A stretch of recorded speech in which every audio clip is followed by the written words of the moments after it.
ஓம் ஸ்ரீ குருப்பியோ நம. ஸ்ரீ மகாபரிவாஜனம்.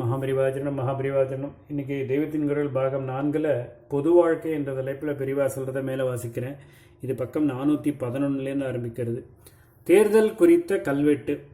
இவர்களில் விஜயாலயனுக்கு பின்னால் 2ஆம் பட்டமாக ஆட்சி நடத்திய பராந்தக சோழன் காலத்தில் நான் சொன்னபடி நடந்த தேர்தலை பற்றிய விவரங்கள் தெரிய வந்திருக்கின்றன. 1000 வருஷத்துக்கு முந்தைய, அதாவது கிபி 920ஆம் வருஷத்திய ஒரு கல்வெட்டில் இதை பற்றி விரிவாகவும் சுவாரஸ்யமாகவும் விளக்கமாக சொல்லியிருக்கிறது. அந்த கல்வெட்டு காஞ்சிபுரத்துக்கு அருகே உள்ள உத்தரமேரூரில் இருக்கிறது. பேரூர் என்றும் அந்த ஊருக்கு பேர் வழங்கி வந்திருக்கிறது. பார்லிமெண்ட், ஸ்டேட் அசம்பிளிகள் மாதிரி ஒரு ராஜ்யம் முழுவதற்குமோ அல்லது அதன் பெரிய பிரிவான மகாமண்டலம் ஒன்றுக்கோ சட்டம் போட்டு திட்டம் போட்டு நடத்துவதற்கான பிரதிநிதிகளை பொறுக்கி எடுப்பதற்காக நடந்த தேர்தல் அல்ல இந்த சாசனத்தில் சொல்லப்படும் விஷயம். பல நூற்றாண்டுகளுக்கு முன் சோழ ராஜாக்களின் ஆட்சியில் அந்தந்த ஊர்காரியங்களை கவனிப்பதற்காக இந்த நாளில் ஸ்தலஸ்தாபனம், லோக்கல் பாடி என்ற நகர சபைகளும் பஞ்சாயத்துகளும் உள்ள மாதிரி சபைகள் இருந்திருக்கின்றன. இவற்றில் பிரதிநிதிகளுக்கான தேர்தல் தான் இந்த சாசன விஷயம். ராஜ்ய பிரிவுகள். சோழ ராஜ்யத்தை பல அட்மினிஸ்ட்ரேட்டிவ் டிவிஷன்களாக, அதாவது நிர்வாக பிரிவுகளாக பிரித்திருந்தார்கள். தற்பொழுதைய ஜில்லா, தாலுகா, பிர்கா முதலானவற்றைப் போல இப்பொழுதுள்ள பிரிவினைகளின் பெயர்களிலிருந்தே இவை துருக்கர் ஆட்சியில் ஏற்பட்டவை என்று தெரிகிறது. அப்புறம் வெள்ளைக்காரர் ஆட்சியில் இவை மேலும் திட்டவட்டமாக வரையறுக்கப்பட்டன. ஆனால் இதற்கெல்லாம் ரொம்ப முந்தியும் நம் நாட்டில் இப்படி ராஜ்யத்தை பல பிரிவுகளாக பிரித்திருக்கிறார்கள். அதில் சோழர் ஆட்சியில் நாட்டின் மிகப்பெரிய பிரிவு மண்டலம் எனப்படும். அப்புறம் ஒரு மண்டலத்துக்குள் ஒவ்வொன்றும் 18 ஊர் கொண்டதாக வயநாடுகள் என்ற பிரிவினை வளநாட்டுக்குள்ளே இருக்கும். வளநாட்டுக்குள்ளே கூற்றம், கோட்டம் என்று போய் முடிவில் ஊர் என்பது பெரும்பாலும் கிராமமே. வர்த்தகத்தை விட விவசாயமே அதிகம் நடந்த அக்காலத்தில் நகரங்கள் என்னும் டவுன்கள் குறைச்சல். அவற்றை விட கிராமங்களே சிறப்பாக விளங்கின. உத்தரமேரூர் கூட அப்படிப்பட்ட ஒரு கிராமம்தான். கிராமம் என்றால் ரொம்பவும் சின்னது என்று நினைக்க வேண்டாம். இப்பொழுது நாம் ஒரு ஊர் சபை தேர்தலில் வார்டு என்று சொல்லுகிற பிரிவு போல 32 கொண்ட அளவுக்கு உத்தரமேரூர் விஸ்தாரமாக இருந்திருப்பதாக சிலாசாசனத்திலிருந்து தெரிகிறது. இப்படிப்பட்ட ஒரு ஊர் அல்லது கிராமத்தில் முன்னே சொன்ன வேதகால ஸ்ரேணியின் அடிப்படையில் ஒவ்வொரு ஜாதிக்கும், அதாவது தொழிற்பிரிவுக்கும் ஒரு நாட்டாமை இருந்தது.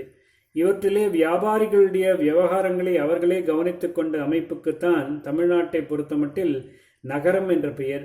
அதனால்தான் ராமநாதபுர ஜில்லாவில் வியாபார வைசிய சமூகமே முன்னணியில் இருப்பதான நாட்டுக்கோட்டை பகுதியினால் அவர்களுக்கு நகரத்தார் என்ற பெயர் ஏற்பட்டிருக்கிறது.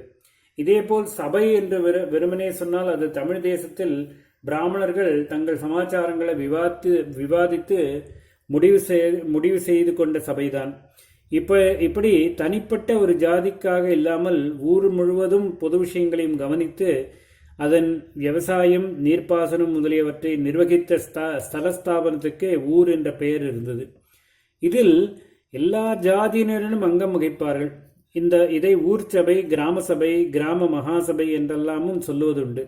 அப்படிப்பட்ட உத்தரமேரூர் கிராம மகாசபைக்கு எப்படி தேர்தல் நடந்தது என்பதைத்தான் 2 சிலாசாசனங்கள் தெரிவிக்கின்றன. கிராம சபையின் அமைப்பு.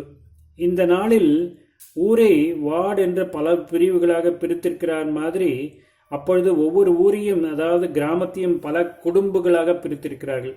உத்தரமேரூர் கல்வெட்டில் சுமார் 50 வருஷம் முந்தியதும் செந்தலை என்கிற சந்திரலேகா சதுர்வேதி மங்கலம் என்ற ஊரில் உள்ளதுமான 1ஆம் ஆதித்ய சோழனின் கல்வெட்டிலேயே அந்த ஊரை குடும்பங்கள் என்ற வார்டுகளாக பிரித்திருந்ததை குறிப்பிட்டிருக்கிறது. ஒவ்வொரு குடும்பக்கும் ஒரு பிரதிநிதி கொண்டதாக கிராம மகாசபை அமைக்கப்பட்டிருந்தது. மேற்படி பிரதிநிதிகள், அதாவது ஊர் சபையின் அங்கத்தினர்கள் தான் ராஜாவாலோ அல்லது இராஜாங்க அதிகாரியாலோ அல்லது அதிகார குழுவாலோ நியமிக்கப்படாமல் தேர்தல் மூலமாக பொறுக்கி எடுக்கப்பட்டு பதவிக்கு வந்தனர். அதாவது இதுதான் முக்கியமான அம்சம். ஊராட்சி சபையின் மெம்பர்ஷிப் பாரம்பரியமாகவோ அல்லது இராஜாங்க நியமனமாகவோ, அதாவது கவர்மெண்ட் அப்பாயின்மெண்ட்டாகவோ இல்லை. மணியம் மாதிரி அப்பா பிள்ளை என்ற தலைமுறை தத்துவமாக இல்லை. ஹெரிடிட்டரி அப்பாயின்மெண்ட் இல்லை, நாமினேட்டட் அப்பாயின்மெண்ட்டும் இல்லை, எலெக்டட் அப்பாயின்மெண்ட். இதை ஒரு விதத்தில் ஜனங்களே எலெக்ட் செய்வதாக இருந்தது என்றுதான் சொல்ல வேண்டும். ஓட்டுச்சீட்டு மாதிரியே ஒன்றை அனுசரித்து இந்த தேர்தல் நடந்தது என்பது இதில் இன்னொரு சாராம்சம். ஆனாலும் ஓட்டர்கள் என்று பல பேர் தலைக்கு ஒரு ஓட்டு போட்டு நடந்த தேர்தல் அல்ல.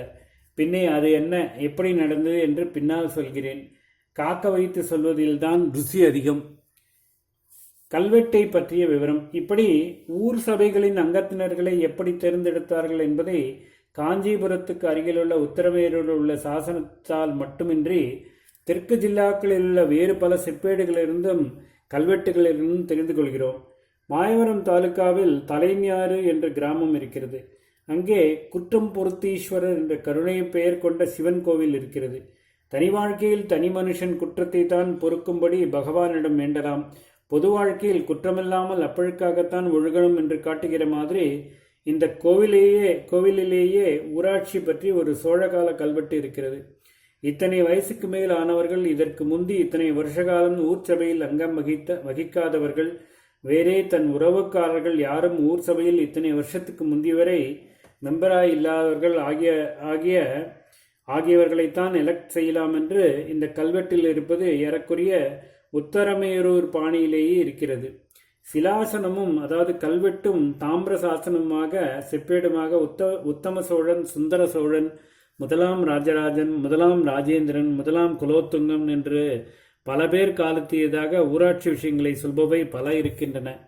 அன்பில் பிளேட்ஸ், லேடன் பிளேட்ஸ் என்று இவற்றில் இருப்பதிலும் இந்த விஷயங்கள் வருகின்றன. ஆனாலும் முக்கியமாக எக்ஸாஸ்டிவாக முழு விவரம் தருவதாக இருப்பது உத்தரமேரூர் சாசனம்தான். ஓம் ஸ்ரீ குருப்யோ நமஹ. ஸ்ரீ மகாபரிவாஜனம் மகாபரிவாஜனம் மகாபரிவாஜனம்.